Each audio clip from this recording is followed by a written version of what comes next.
Ito nga pala guys, Isuzu pickup na chinek namin. So lalagyan muna namin yan kasi walang laman. Lalagyan muna namin siya ng preyon para malaman namin dadiagnose ko kasi yung evaporator niya.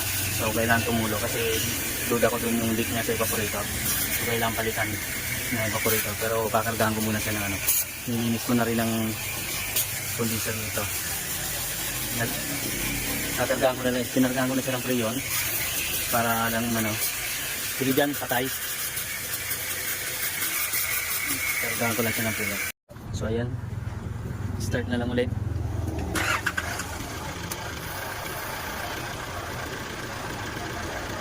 So ayan, gumana na yung aircon ng compressor.